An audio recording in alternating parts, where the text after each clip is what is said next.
Ayun, magandang araw po mga idol at mga kababayan.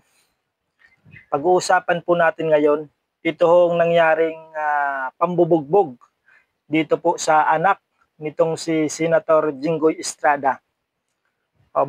Basahin po natin itong post ng Radyo Todo Aklan 88.5 FM.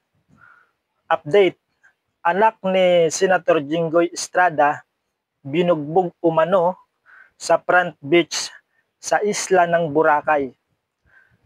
3 suspect arestado. Ano kaya yung nangyari mga idol? Ito, ituloy po natin.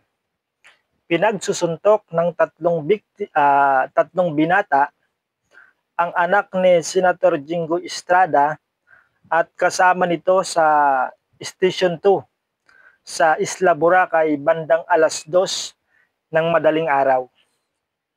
Batay sa impormasyon nakalap ng Radyo Todo, habang naglalakad ang mga biktima, mula sila sa isang bar patungong The Mall. Bigla umano silang sinundan at pinagtulungan, suntukin ng 3 lalaki. Aba, hindi pala isa, kundi 3. 3 lalaki yung sumuntok. Suntukin ng 3 lalaki sa tapat ng isang hotel sa Barangay Balabag.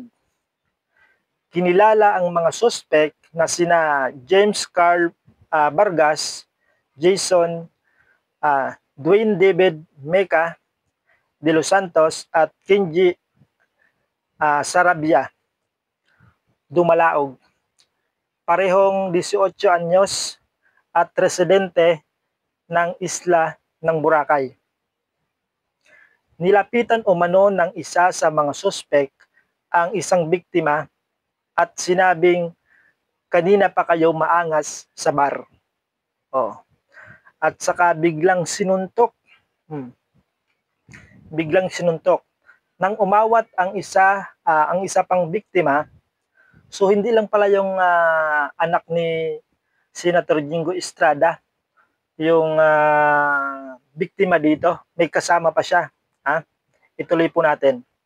Nang umawat ang isa pang biktima, itinulak din siya at inundaya ng suntok ng mga kasamahan ng suspect.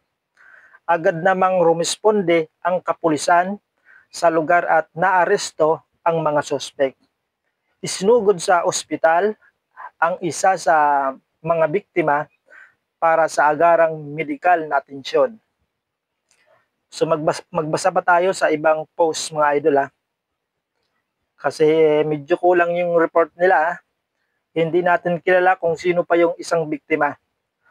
Tingnan po natin itong post nitong Pinoy Trend 49 hours ago. 49 minutes ago. Senator Jinggoy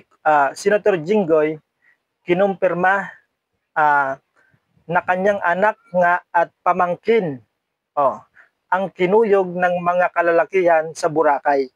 So hindi lang pala yung anak ni Senator Jinggoy, kundi pati yung pamangkin ni Senator Jinggoy. Nasa Boracay na ngayon si Senator Jinggoy Estrada para personal na magsampa ng reklamo laban sa 3 kalalakihan na kinuyog ang kanyang anak na si Julian Ejercito at kanyang pamangkin na si Jeffrey Lee Bitog. Sa kanyang pahayag, sinabi ni Estrada na bigla na lamang umanong sinugod ng 3 suspect na kinilalang sina James Jason Dwayne de los Santos at Kenji Dumalaog. Mga residente ng Boracay ang dalawa. Iba-iba talaga yung report, no? Masyado kang maangas ayon umano sa isa sa mga suspect.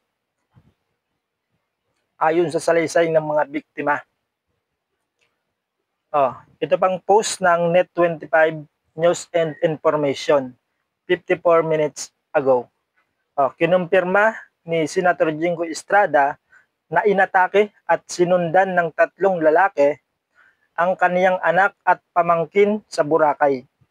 Habang pauwi mula sa isang bar, Sabado ng madaling araw, Mayo 24, malapit sa Summer Place sa Barangay Balabag. Medyo maganda-ganda magbalita itong Net 25 ano. Talagang detalyado.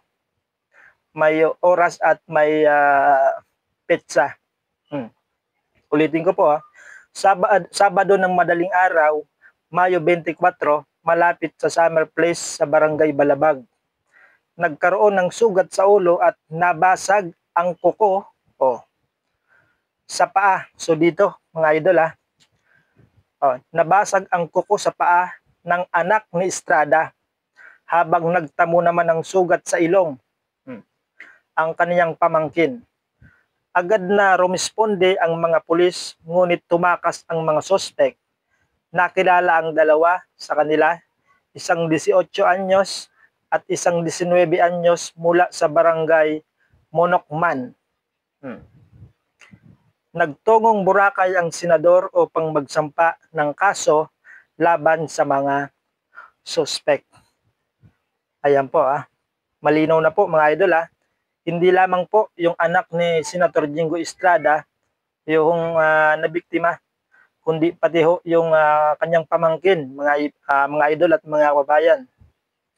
So, magbasa po tayo ng mga comment mga idol Basahin po natin itong comment ng atin pong mga kababayan dito po sa nangyaring pambubugbog dito sa anak ni Senator Jingo Estrada at sa kanyang pamangkin. Ito.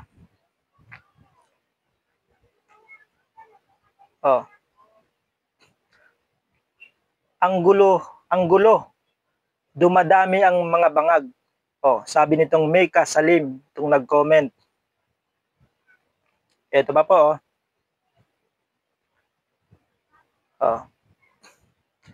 Marami talagang kumalat na drug addict kahit saang lugar sa Pilipinas. Kasi sabi ni Marvel, pwede naman daw ang shabu para hindi mapuyat sa trabaho. Mag-trip kahit sino na lang ang mapagtripan, pati pulis. Isa na rin bangag. Ito pong sabi ni Joey Roldan nag-comment po dito sa post. Akalain mong sabihin niya pwede na daw ngayon ang mangyari sa Pilipinas, puro bangag ang mga namumuno, mga opisyal din bangag. Nagbabasa lang ho tayo mga idol delikado ho ito lalong-lalo na sa mga turista.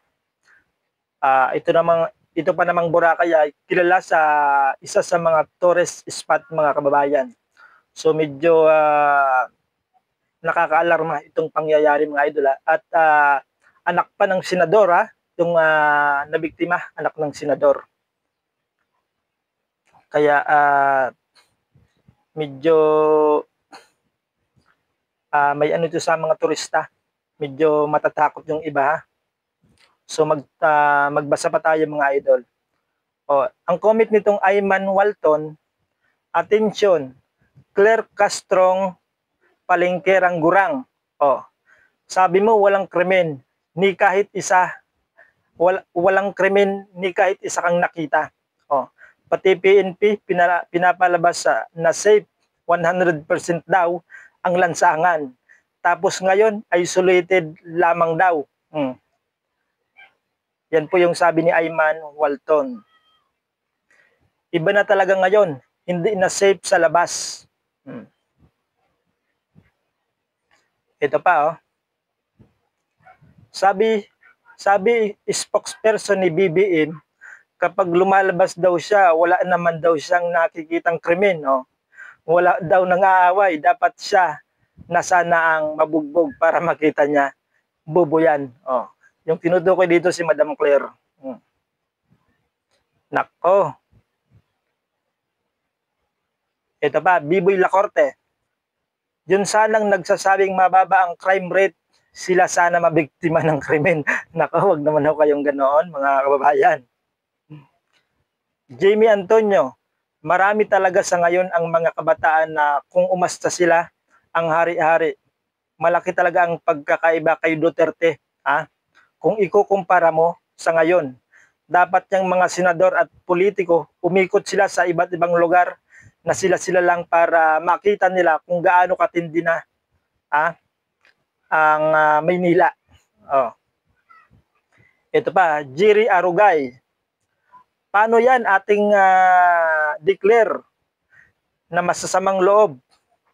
Nako, dami niyong saktan anak pa ng senador. Yari kayo dyan, di nyo kilala senador, paktay kayo, mapapakain kayo sa pating. Sabi ni Jerry Arugay. Oh. Niel Gandia Manuel. Low crime PNP Marbel. PCO Claire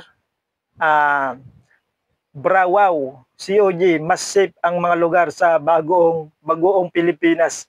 Ngayon, di ba? Oh, safe na safe nga ba, di ba? Noong Duterte, diyan tahimik ang Boracay. Bakit ngayon, ha?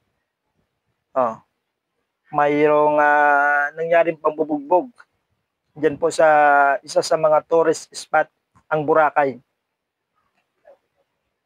Ito pa, oh. Saan na si Auntie Claire? Lumabas naman daw siya sa kanto nila. Wala daw krimen. Oh. Yan po yung comment ni Dam Mamtas III. Yan ang bagoong Pilipinas. Oh. So, ito pa, oh. Daming adik kasi ngayon kalat ang pulburon. Pambihira kayo, ano? Ito pa, Samuel Bartikel. Saludo talaga ako sa 3 taon na matagumpay na kadimunyuhang ikinalat ng walang silbi at inutil na devil daw na presidente ngayon. Nako, huwag naman ho kayo gayon. Ayan, tayo po ay nagbabasa lamang Mababa po daw crime rate, sabi ng PNP. Oh. So hanggang dito lang po muna mga idol yung ating nilad sa inyong informasyon. So talagang dumarami ho ang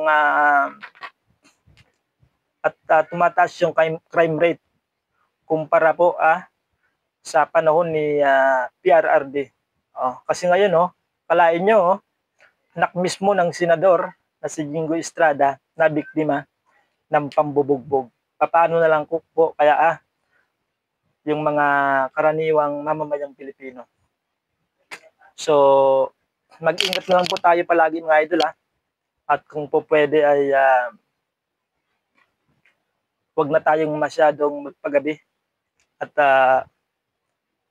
iwasan na muna yung paglabas-labas kasi delikado po ngayong panahong ito. Buti sana kung ang presidente natin ngayon ay si Tatay Digong. Talagang masasabi mong safe kahit madaling araw ka umuwi. So maraming salamat po sa inyong panonood at ingat po tayong lahat. God bless po.